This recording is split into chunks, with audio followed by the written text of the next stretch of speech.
Hello, नमस्कार, आदाब। मैं हूं मोहम्मद अहमद काजमी। लेकर आया हूं फ्राइडे का खास प्रोग्राम साउथ एशिया पर नजर सैयद अली मुश्तबा के साथ। सैयद अली मुश्तबा साहब सीनियर जर्नलिस्ट हैं और साउथ एशिया पर खास नजर रखते हैं। कहीं भी हो, सफर में हो, अपने घर पर हो, जहां भी हो, हमेशा वो पूरी कोशिश करते हैं कि इस प्रोग्राम के लिए वो तैयारी भी करें और मौजूद रहें। ये प्रोग्राम दुनिया भर में काफी पसंद किया जाता है, इसलिए कि पूरे हफ्ते में ये एक ही प्रोग्राम है जिसमें भारत के पड़ोसी मुल्कों की बड़ी खबरों पर चर्चा होती है, एनालिसिस होती है। आज जो हम उनके साथ बात करने जा रहे हैं, देखिए, इस वक्त पूरी दुनिया में चर्चा ये है कि पाकिस्तान डिप्लोमेटिकली काफी साउंड साबित हुआ है। वो अमेरिका और ईरान के बीच में जंग बंदी कराने में कामयाब हुआ है। भारत काफी पीछे रह गया है। तो ये एक बहुत बड़ी खबर है साउथ एशिया की। ईरान के प्रेसिडेंट पाकिस्तान का उन्होंने दौरा किया है, उस पर बात करेंगे। उसके अलावा चाइना पाकिस्तान वाले कुछ मामलात हैं जो भारत को भी काफी सेंसिटिव है, भारत के लिए भी।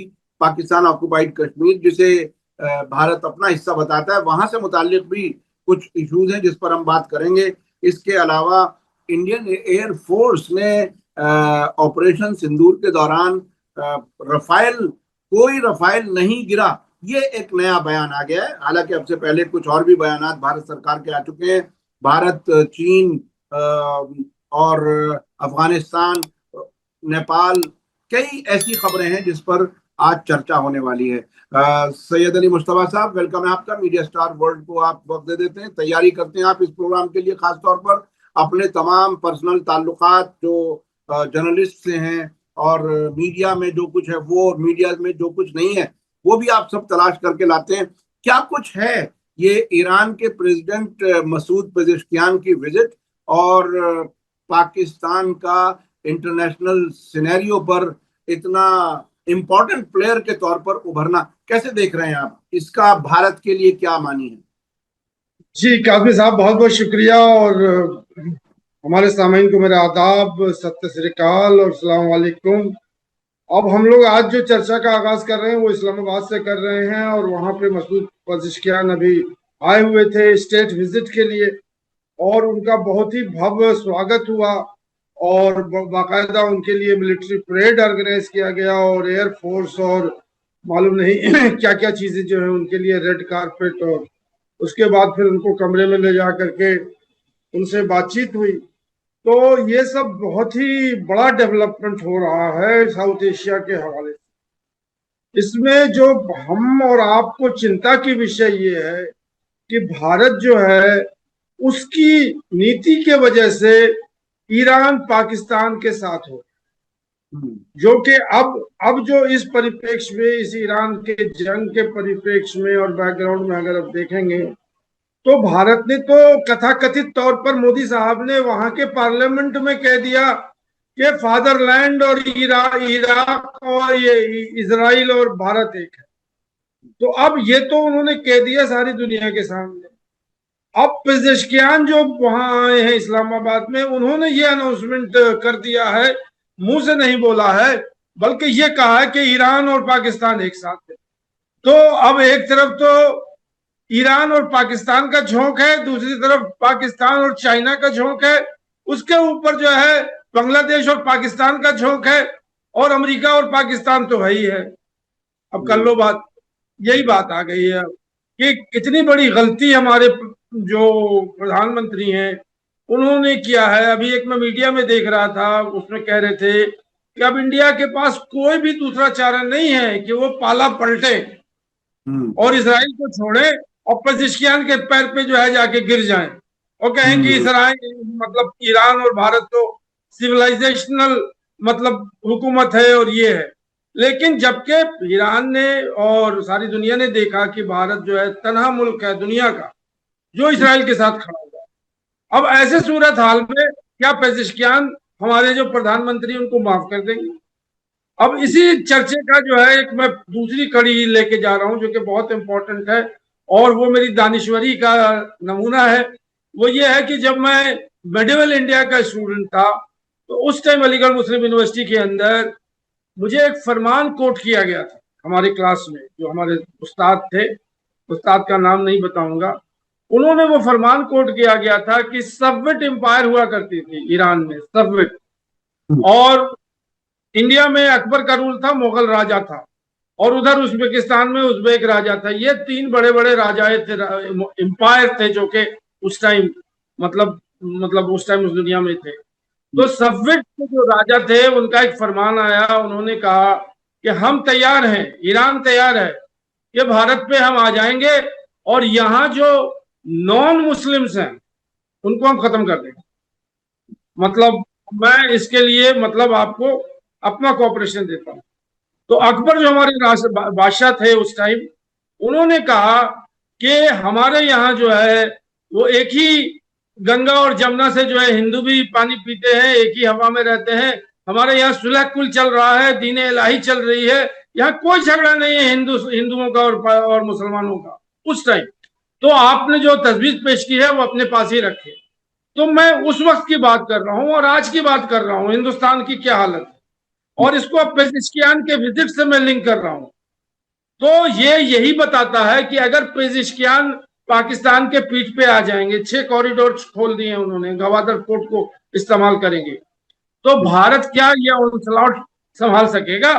तो यहीं पे मैं अपने चर्चा का जो इसमें विश्लेषण। इसमें इसमें एक जो दूसरी चीज है वो ये बड़ी अजीब है। मुस्तफा साहब, आप लंबे अरसे से सियासत देख रहे हैं, इंटरनेशनल। ये जो पाकिस्तान की जो डिप्लोमेसी है वो कैसे यानी एक लंबे अरसे से अपनी एक तरह से पैदाइश से ही 1947 से अमेरिका के साथ रहा है। वो कहा जाता है पेंटागन कंट्रोल करता है, इसीलिए फौजी सरबराह पाकिस्तान में बार बार आते रहे, वहां पर डेमोक्रेसी पनप नहीं सकी। और इस तरफ ईरान की और अमेरिका की ऐसी दुश्मनी है कि इस एक दूसरे मुल्कों में एम्बेसियां भी नहीं, बल्कि डेथ टू अमेरिका का वहां पर नारा लगता है मुसलसल, जिसकी शिकायत अक्सर ट्रंप भी करते हैं। तो ये पाकिस्तान कैसे मैनेज कर रहा है ईरान से भी और अमेरिका से भी दोस्ती, ये बड़ी कमाल की चीज है। हालांकि वो सऊदी अरब और ईरान से भी दोस्ती निभाता है, वो अमेरिका और चीन से भी दोस्ती निभाता है, जो आपस में एक दूसरे के मुखालिफ और दुश्मन समझे जाते हैं। ये खेल क्या है, ये थोड़ा सा इस्लामाबाद को समझना बहुत जरूरी है इस वक्त। नहीं, इसको तो एक लाइन में मैं समअप कर दूंगा, ये डिप्लोमेटिक विक्ट्री है पाकिस्तान की, जो कि इंडिया के ऊपर जो है वो अपने आप को हावी कर लिया है उसने डिप्लोमेटिकली।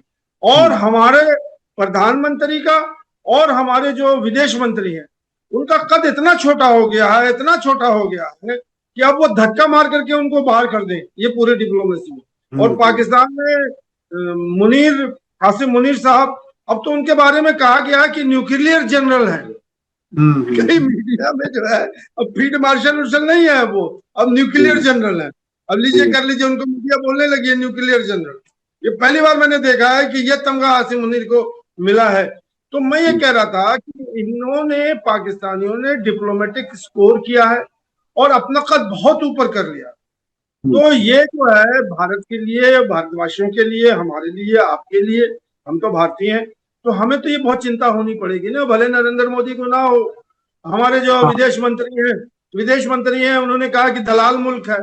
तो ये सब तो वो कहते रहते हैं, लेकिन इससे फर्क किसको पड़ता है? हमको और आपको फर्क नहीं पड़ता। ये तकरीबन ऐसा हुआ कि वो जो चीज नहीं मिली उसको उस तरह से कह दिया कि वो दलाल मुल्क है। हमें तो ऑफर ही नहीं हुई, अगर हमें ऑफर होती तो क्या हम ना करते। अच्छा, अब इसके साथ साथ ये समझना बहुत जरूरी है, एक ऐसी खबर भी चल रही है, वो बहुत ज्यादा शायद कंफर्म नहीं हो सकी है, या कुछ खबरें सही होती हैं लेकिन मीडिया में नहीं आती। क्या इजराइल ने पाकिस्तान को धमकी दे डाली और उससे भी कुछ ईरान और पाकिस्तान के नजदीक आने की कोई वजह है?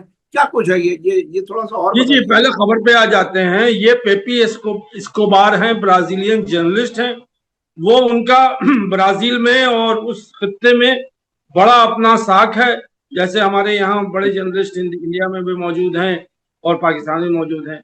उन्होंने ये ब्रेकिंग स्टोरी दी है, लेकिन उनके साथ परेशानी यह है कि उन्होंने अपने सोर्स को नहीं मतलब खोला है कि कहाँ से बात है। उसमें यह है कि अभी जो जेनेवा में टॉक हो रहा था स्विट्जरलैंड में, ईरान और अमेरिका का, और उसमें शहबाज शरीफ और आसिम मुनीर भी मौजूद थे वहां पे, उसके हवाले से उन्होंने कहा था कि मोसाद ने, इजराइल ने ये प्लान बनाया था कि शहबाज शरीफ को और आसिम मुनीर को, और उनके साथ मोहसिन नकवी भी थे और कोई बड़े डेलीगेट्स जितने लोग थे, उनको हम एलिमिनेट कर दें। उसी तरह से जैसे कि आयतुल्ला खamenei साहब का को उन्होंने शहीद किया था, ये काम जो है वो मोसाद करने वाला था यहाँ स्विट्जरलैंड में, अभी जिनेवा में। ये बहुत पुरानी बात नहीं है, अभी दो तीन दिन की बात है, जिसका जो है भनक जो है वो आईएसआई को मिल गया और पाकिस्तान को मिल गया, और उन्होंने इमीडिएटली थ्रेटन किया वहीं जेनेवा से थ्रू कतर। ये पेपी साल्वाडोर है, वो बोल रहे हैं कि कतर ने ये पैगाम पहुंचा इसराइल को कि पाकिस्तान ने कहा कि अगर ऐसा कोई भी हकमकत अगर इसराइल करेगा तो दुनिया के मैप से गायब कर देंगे पाकिस्तान। लेकिन इसके बाद की खबर यह है कि ना ही इसराइल ने इसकी तस्दीक की है, ना ही पाकिस्तान के ऑफिशियल गवर्नमेंट ने तस्दीक की है, लेकिन जो पाकिस्तानी कुछ जर्नलिस्ट है मीडिया में आया कि इसको उन्होंने खारिज कर दिया है कि ये खबर मतलब नहीं, नहीं है। मैं मुश्तबा साहब, मैं पेपे एस्कोबार को और नजदीक से जानता हूँ। जब ये जंग चल रही थी, गाजा वाली कत्लेआम चल रहा था, उस दौरान जब ये हसन नसरुल्लाह की शहादत के बाद उनकी तदफीन हुई थी जिस महीने, गालिबन मार्च अप्रैल में, तो तब एस्कोबार, ईरान के जो एक्सपर्ट हैं मोहम्मद मरानी, और अल मयादीन टेलीविजन चैनल की सीनियर जर्नलिस्ट हैं जैनब अल सफ़ार, ये तीनों उस बॉर्डर पर गए थे और उसकी वीडियो बाकायदा जारी की थी, हमने अपने चैनल पर दिखाया था। एस्कोबार, मुझे जैनब ने बताया बेरूत से कि एस्कोबार को एक बार जरा बिल्कुल जान को खतरा लगा, चूंकि बिल्कुल सामने इजरायली फौजियों ने उनकी तरफ बंदूक तान दी थी, बिल्कुल देखने की दूरी पर, महज 200-300 मीटर की दूरी पर। तो एस्कोबार एक बहुत ही रिलायबल जर्नलिस्ट हैं, एक लंबे अरसे से काम कर रहे हैं, बिल्कुल ऐसे ही हैं जैसे अमेरिका के टकर कार्लसन जो इस वक्त काफी मशहूर हैं। तो पेपे एस्कोबार की बात पर यकीन किया जा सकता है, उनके पास जरूर ऐसी सोर्स होंगी जिस पर हमें भरोसा करना चाहिए। अच्छा, अब मैं चलना चाहता हूँ ये चाइना पाकिस्तान सीपैक जो one belt one road initiative जो है, उससे भारत को काफी परेशानी है, और पूरी हमारे पड़ोस के तकरीबन सब मुल्कों ने उस प्रोजेक्ट के वो हिस्सा बन गए हैं, और ऐसा लगता है कि तरक्की का मजा वो लेंगे और हम कहाँ खड़े होंगे नहीं मालूम। ये क्या है जो पाकिस्तान में प्रोजेक्ट आगे बढ़ रहे हैं? देखिए, ये सी पैक की कहानी जो है वो चाइना पाकिस्तान इकोनॉमिक कॉरिडोर, उसका फुल वो शुरू होता है, अगर आप कहें तो वाखान कॉरिडोर या सक्षम जो कॉरिडोर है, वहां से निकलते हुए वो बलूचिस्तान में जाके गवादर पोर्ट पे जाके वो खत्म होता है। यही वन बेल्ट और वन रोड इनिशिएटिव है। तो इसका एक फेज जो है वो खत्म हो चुका है, जिसपे इंडिया ने ऑब्जेक्ट किया है कि हम उसको नहीं मानते हैं, कथाकथित तौर पर इंडिया ने ऑब्जेक्ट किया। इस पे एक और खबर है जो कि ज्यादा लोगों को नहीं मालूम है कि शुरू में जब ये शुरू हो रहा था, ये बहुत जमाने की बात नहीं है, 5-7 साल पुरानी बात है, जब ये one belt one road initiative China दुनिया को कनेक्ट कर रहा है इससे।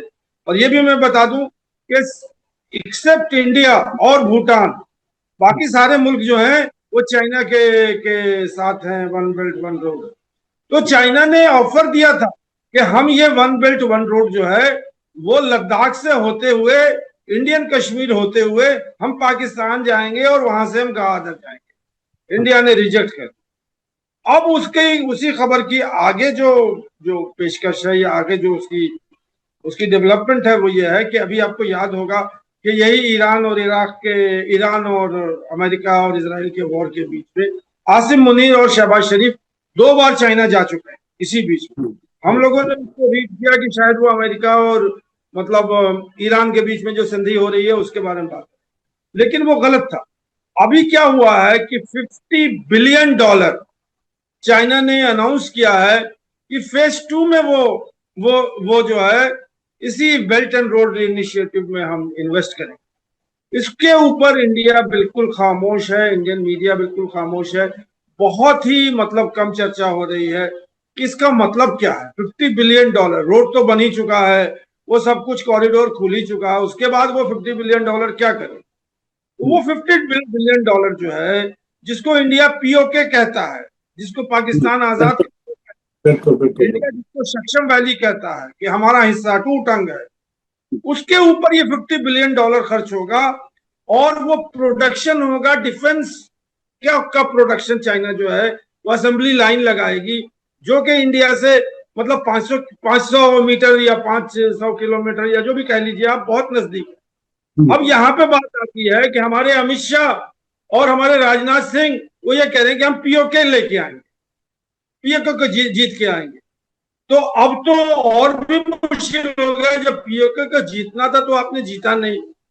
अब जो है वो सिंदूर का टाइम भी नहीं जीता आपने। अब तो इतना बड़ा वो $50 बिलियन यहाँ नहीं होता, जो होता है वो बिल्कुल आप भी जानते हैं और दुनिया भी जानती है। बिल्कुल बिल्कुल अब बिल्कुल। उसके ऊपर वो क्या क्या लगाएंगे, ड्रोन फैक्ट्री लगा रहे हैं, मतलब एमिनेशन बना रहे हैं, वहां पे कारतूस बनेंगे, उसके अंदर बंदूक बनेंगे, टैंक बनेंगे, जो भी कुछ होता है जे थंडर 10 वो। तो ये पूरा का पूरा एक समझ लीजिए कि फोर्टिफिकेशन कर रहे हैं। यानी अब वो इंडिया को दोनों इनवाइट कर रहे हैं। भारत भारत के दोनों दुश्मन पाकिस्तान और चीन बिल्कुल हमारी ही टेरिटरी में, हम तो इस तरह से कहेंगे ना, पाकिस्तान ऑक्युपाइड कश्मीर तो भारत का अटूट अंग है। वहीं पर यानी दुश्मन हमारे घर में ही आकर के वो हथियार भी बनाएगा। अरे साहब, लद्दाख पर कब्जा किए बैठा है, लद्दाख के काफी हिस्से पर चाइना, उसमें हम कुछ नहीं कर सके। और अब उस खबर को ऐसे भुला दिया गया जिसमें जैसे वहां कुछ हुआ ही नहीं है, कभी सरकार बात नहीं करती। तो अब चाइना ने तमाम दुश्मनियां की, लेकिन कारोबार बढ़ता रहा भारत और चाइना का। अडानी का कारोबार काफी चलता रहा। तो ये क्या क्या नजाकतें सरकारों को। जी, आप अपनी कुछ बात करना चाहते हैं? जी जी, इसी हवाले से दो बातें और हैं। एक बात तो ये है कि चाइना ने गवादर पोर्ट को अपना मेन हब पोर्ट बना दिया, हाँ। जो कि उसी तरह से जैसे ब्रिटिश के टाइम में मुंबई जो दरगाह थी, बंदरगाह थी, वो ब्रिटिश की जो है वो हब पोर्ट थी, हाँ। जहां से कि वो साउथ ईस्ट एशिया को भी कंट्रोल करता था, वेस्ट एशिया को भी कंट्रोल करता था, साउथ ईस्ट एशिया को भी कंट्रोल करता था। तो मुंबई जो है वो ब्रिटिश गवर्नमेंट के लिए मेन पोर्ट था। जी। अब जो है चाइना ने अनाउंस कर दिया है कि गवादर जो है वो हमें मतलब साउथ एशिया को कंट्रोल करने के लिए और वेस्ट एशिया को कंट्रोल करने के लिए, इधर ईस्ट एशिया का, वहां से हम गवादर को ही सही हमारा। गवादर के बारे में एक और चीज आ गई है कि अभी रशिया ने उसको, जो एक इंटरनेशनल पोर्ट की जो जो होती है उसमें वो शामिल नहीं था, अब उसको उसने शामिल भी कर दिया और इंफॉर्मेशन भी दे दिया है कि आप यहाँ से गवादर से इंटरनेशनली जहां भी आप ट्रेड करना चाहते हैं वो कर लें। अब आखिरी चीज जो है इसमें, हमारे ख्वाजा आसिफ हैं, उसी तरह से जैसे राजनाथ सिंह बयान देते हैं या अमित शाह बयान देते हैं, उन्होंने बयान दिया है कि अब पाकिस्तान जो है वो पंजाब से अटैक नहीं करेगा, वो दिल्ली के ऊपर अटैक नहीं करेगा, अब वो गवादर से जो है वो बंबई पे अटैक करेगा। और उसने कहा कि जो जो ये उसने कहा है कि हमारे जो अडानी वो अंबानी साहब हैं, उनके बिजनेस पे अटैक करेगा।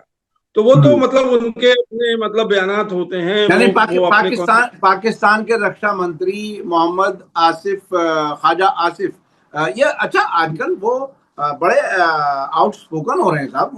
वो इजराइल वाले मामले पर भी कई ऐसे बयान दे चुके जो शायद कुछ हलकों को पसंद नहीं थे, अमेरिका को पसंद नहीं था। ये ख्वाजा आसिफ काफी मजबूती से, उन्होंने तो इस हद तक कहा कि अभी 2-3 दिन पहले कि ये जो ईरान और अमेरिका के बीच में एमओयू है, वो नेतन्याहू का डिमाइस है, उसकी मौत है, कि वो इस तरह से खुल करके बयान दे रहे हैं। तो अच्छा, अब चलते हैं अगली खबर की तरफ। ये इंडियन एयरफोर्स ने ये क्या कह दिया कि रफाइल कोई नहीं गिरा। ये अब तक तो कई बार गिरा गिरा नहीं गिरा ये सब होता रहा। ये अब इतनी देर में सोच समझ के क्या ये बयान देने की क्या जरूरत आई, क्या हुआ? मुझे समझ में नहीं आता है कि रफाइल की हालचाल बताने के लिए इंडियन एयरफोर्स राइट अथॉरिटी है, कि हमारे प्राइम मिनिस्टर राइट अथॉरिटी हैं, कि डोनाल्ड ट्रंप राइट अथॉरिटी हैं, कि हमारे जयशंकर साहब राइट अथॉरिटी हैं। मुझे कुछ समझ में नहीं आ रहा। यहाँ के डसोल्ट ने भी कहा है कि वो जहाज हमारे जो रफाल बनाती है वो कंपनी कहा कि हमारे से आया हुआ है। अब उसके ऊपर अभी जो बयान आया है वो इंडियन एयरफोर्स से आया है कि हम 36 रफाल जो आए थे फ्रांस से उसके मेंटेनेंस का काम हम कर रहे हैं और कोई जहाज नहीं गिरा है। तो ये जो बातें हैं ये मालूम नहीं किसके कंजम्पशन के लिए हैं, क्या हैं, मतलब एक कंफ्यूजन पैदा करने का कि हमारे जो एक मन थे वो फौजी सैनिक थे जो कि वर्दी पहने हुए थे मलेशिया में, उन्होंने कहा था कि जहाज तो गिरे हैं लेकिन वो इमटेरियल है, क्यों गिरे हैं ये ज्यादा जरूरी है। अब इस परिप्रेक्ष्य में हमारे जो इंडियन एयरफोर्स के लोग हैं वो कह रहे हैं कि हम तो 36 रफाइल के मेंटेनेंस कर रहे हैं।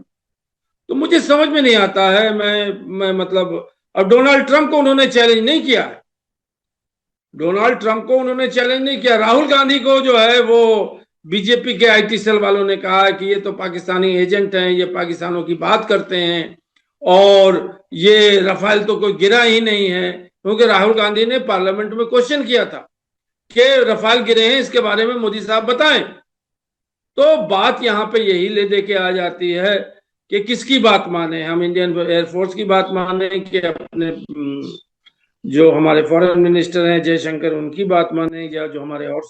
तो मुझे समझ में नहीं आता है ये जो है सिलसिला कहाँ जा रहा है। मुस्तफा साहब ये एनएसए ब्रिक्स मुल्कों की एनएसए की मीटिंग हुई है दिल्ली में।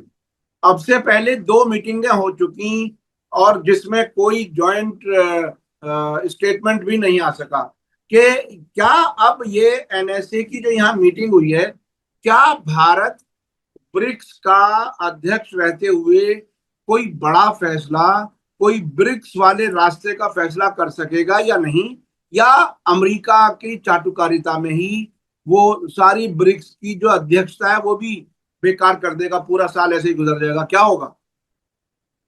जी, ये नेशनल सिक्योरिटी एडवाइजर जो लोग हैं, जैसे हमारे अजीत डोभाल हैं, ये भारत के नेशनल सिक्योरिटी एडवाइजर हैं। इसी तरह से चाइना के वो हांग वी हैं, क्या नाम उनका, वांग ही वो थे। और ईरान के भी जो हैं वो सिक्योरिटी एडवाइजर या उनके। तो ये पूरा जो है दिल्ली में मतलब 2 दिन पहले जो है मंगल के दिन और बुध के दिन जो है ये मीटिंग हुई थी, जिसपे टेररिज्म पे बात हुई कि टेररिज्म है क्या, और वो भारत के ऊपर भी जो है वो सारे मुल्कों के ऊपर कि टेररिज्म की परिभाषा क्या होनी चाहिए। ईरान ने बहुत सख्ती से कहा कि यूएसए और इसराइल ये दोनों टेररिस्ट स्टेट हैं। एज ए स्टेट उन्होंने हमारे पास एक्ट ऑफ टेररिज्म हमारे ऊपर किया, बिना हमारे ऊपर जंग मुसल्लत किया है, ये स्टेट टेररिज्म। अब वो टेररिज्म की जो परिभाषा होती है कि एक मुल्क होता है और कुछ एलिमेंट्स होते हैं, खालिस्तानी होते हैं, उधर उल्फा होते हैं, उधर कुछ और होते हैं, मुजाहिदीन होते हैं, ये सब टेररिस्ट हैं, हम तो बिल्कुल पाक साफ हैं, धुले हुए हैं। इसको चैलेंज किया ईरान ने, और चाइना ने भी अपना मौक़िफ़ दिया कि टेररिज्म को किस तरह से डील करना चाहिए, क्या करना चाहिए। तो ये बड़ी लंबी चौड़ी बात हुई है, मीडिया में बहुत तफसील से आ गई है।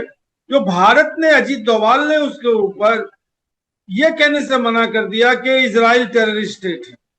हाँ। उसने ये भी मना कर दिया कि अमेरिका टेररिस्ट स्टेट है, इस पर कोई बात नहीं किया उन्होंने। और वो हाँ में हाँ मिलाते हुए टेररिज्म की परिभाषा भी नहीं बताई कि साहब ये नहीं है।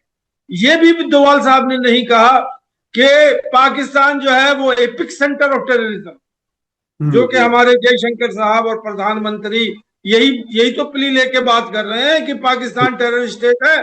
अगर वो ये कहते हैं कि पाकिस्तान टेररिस्ट स्टेट है तो फिर पूरा का पूरा जो ब्रिक्स का जो मैटर है वो अलग हो जाता, क्या होता नहीं होता, उसको भी वो खामोशी से पी गए। और ये बात उन्होंने नहीं कही कि पाकिस्तान जो है वो एपिक सेंटर है। तो ये पूरा का पूरा 2 दिन का जो है वो टेररिज्म पे ही बहस चलता रहा, जिसमें ईरान ने अपनी बात कही और ये कहा कि अमेरिका और इजराइल जो है वो टेररिस्ट स्टेट है दुनिया का। और चाइना ने भी जो है एक बात ये कहा कि आप जो है किसी भी मुल्क को आप डिस्टेबलाइज नहीं कर सकते हो टेररिज्म के हवाले से, या कोई मुल्क जो है दूसरे मुल्क को डिस्टेबलाइज नहीं कर सकता है थ्रू टेररिज्म। तो बात इनकंक्लूसिव रह गई और कोई ज्वाइंट स्टेटमेंट भी निकल के नहीं आया। लेकिन ये बड़ा ही एक नया मसला चल रहा है कि अब ईरान जो है वो ब्रिक्स में है, चाइना भी ब्रिक्स में है, रशिया भी ब्रिक्स में है, इंडिया भी ब्रिक्स में है, और अभी ब्रिक्स की जो है तैयारी हो रही है। अभी वो ठीक। ब्रिक्स का जो एक बहुत बड़ा जो अभी इसी इसी हवाले से आया था, इंडिया वाहिद मुल्क है जो कि ब्रिक्स के डॉलर को, डॉलराइजेशन ऑफ द वर्ल्ड, उसको सपोर्ट कर रहा है, और वो सारे यानी ब्रिक्स के मेंबर हैं। वो जो डी डॉलराइजेशन जो करने की कोशिश है उसके खिलाफ है भारत। और कमाल की बात यह है, देखिए, एक एक एक्सपर्ट ने बड़ी दिलचस्प बात कही कि चीन के खिलाफ क्वाड बना, उसमें भी भारत है, और चीन के साथ मिलके ब्रिक्स बना, उसके उसके उसमें भी भारत है। तो भारत कहाँ है ये किसी को पता नहीं है। और अभी वैसे एक चीज है कि ईरान ने भारत की जनता से दोस्ती का इशारा फिर दिया है। जब हमारी आपकी बात हो रही है, ईरान के तेल मंत्री भारत आए हुए हैं और शायद कुछ ऐसी कुछ आसानियां भारत को दे देंगे, लेकिन ये बड़े मुश्किल है। अच्छा, वक्त हमारे पास जरा कम रह गया है, इसलिए जो अफगानिस्तान का एक डेलीगेशन ब्रसल्स में है, वहां क्या कुछ है? तालिबान सरकार दुनिया के बहुत से मुल्कों से ताल्लुकात बनाने की कोशिश कर रही है, अभी भी अफगान को दुनिया भर में मुश्किल आ रही है, क्या कुछ है वहां मामला? देखिए, ये 26-27 मुल्क का एक यूनियन है जो कि यूरोपियन यूनियन कहलाता है। अब ये अमेरिका की जो पॉलिसी थी अफगानिस्तान में जब वो थे, तो वहां उन्होंने बहुत सारे तालिबान को तैयार किया था और उनको एग्जाइल में रखा था वेस्टर्न यूरोप।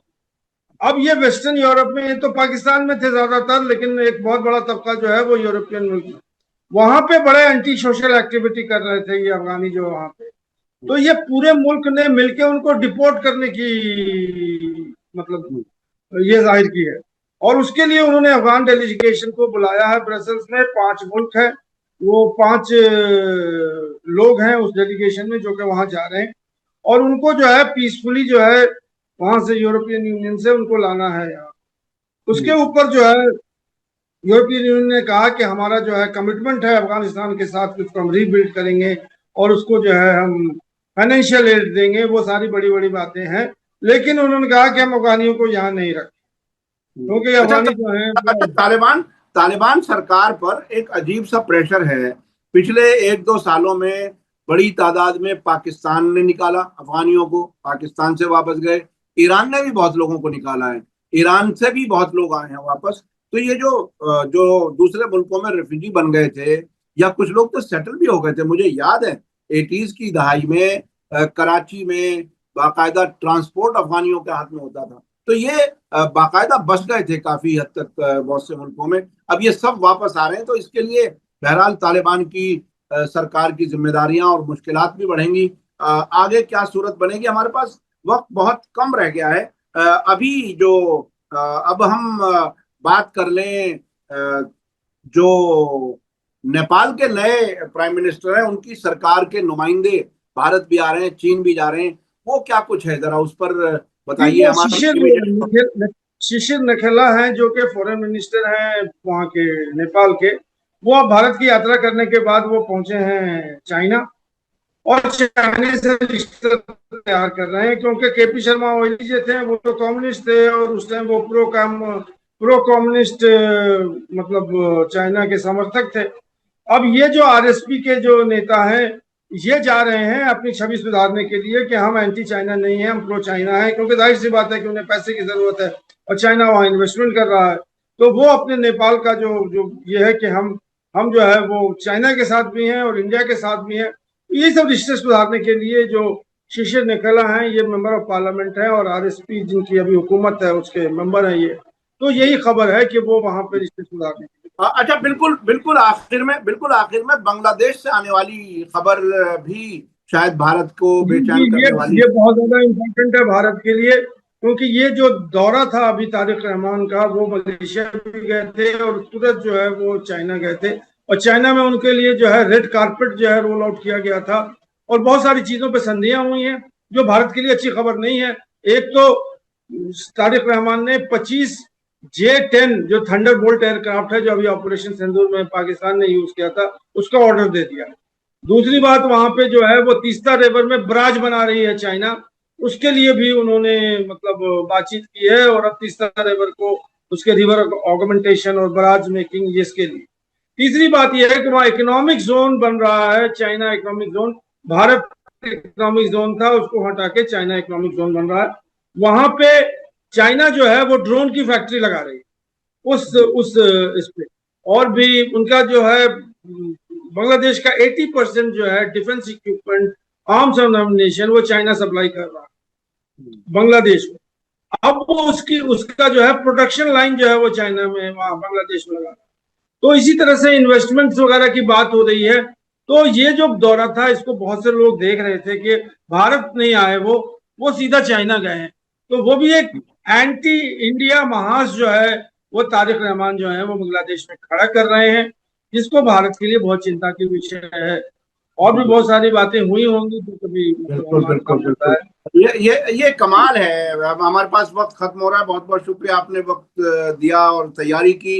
ये चाइना ने एक तरफ तो पाकिस्तान के साथ मिलकर के एपेक वाले रास्ते पर और वहाँ हथियार बनाने की तैयारी कर रहा है, इधर बांग्लादेश में ड्रोन फैक्ट्री खोल रहा है। क्या बिल्कुल चाइना खामोशी से कितने क्या क्या काम करता रहता है और भारत की तरफ से कोई आवाज भी नहीं निकलती। उधर ईरान अमेरिका वाले मामले में फ्रंट में भारत काफी पीछे रह गया, पाकिस्तान आगे निकल गया और बाकी और मुश्किलात भी बढ़ती जा रही हैं। डिप्लोमेसी, विदेश नीति, बहुत लोग कहते हैं कि मोदी जी की एक तरफा विदेश नीति जो प्रो अमेरिका प्रो इजराइल है, वो देश के लिए काफी नुकसानदेह है। जी, आप आखिर में कुछ कहना चाह रहे हैं? जी बस 30 सेकंड में मैं ये कहना चाह रहा था कि अभी गवादर की कहानी आपको बता दी मैंने।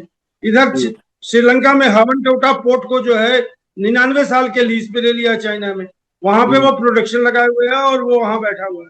यहाँ जी चीटा गांव में आकर करके वो जगह ले ली है, मतलब पोर्ट की बात है। उधर हाँ मालदीव में बैठा हुआ है वो। तो जी अब जी हमारा ये कहना है कि नेवल की जो सिक्योरिटी है वो इंडिया की बहुत वल्नरेबल हो गई है। लैंड सिक्योरिटी तो अलग चीज है, लेकिन और एयर स्पेस की सिक्योरिटी क्या है वो ऑपरेशन सिंदूर में मालूम हो गया। अब ये बिल्कुल। नेवल का जो है पूरा जाल जो है इन्होंने मतलब बिछा दिया है, मतलब इंडिया के चारों तरफ। अब जी जी कहां जी। से इंडिया का सिक्योर और करेगा, यही और मैं और बात कर। और हमने ये किया कि पाकिस्तान से तू मैं करने के चक्कर में सार्क को कमजोर कर दिया और अपने पड़ोसी मुल्कों से सबसे ताल्लुकात उतने अच्छे नहीं रहे जो कभी हुआ करते थे। बहुत बहुत शुक्रिया सईद अली मुश्तबा साहब, आप हमें वक्त देते हैं। और हमारे, मैं दर्शकों से कहना चाहूंगा, आज का वीडियो आपको कैसा लगा कमेंट में जरूर लिखें और ज्यादा से ज्यादा लोगों तक शेयर करें। इसी के साथ मुझे दीजिए इजाजत। धन्यवाद, शुक्रिया। जय भारत, जय हिंद। हमारे चैनल मीडिया स्टार वर्ल्ड को सब्सक्राइब कीजिए और बेल आइकॉन दबाइए ताकि हमारी हर नई वीडियो का नोटिफिकेशन आपको सीधे मिलता रहे। अगर आपको हमारी खबरें पसंद आती हैं तो उन्हें अपने व्हाट्सएप, इंस्टाग्राम, फेसबुक और ट्विटर अकाउंट्स पर शेयर करना ना भूलिए ताकि और लोग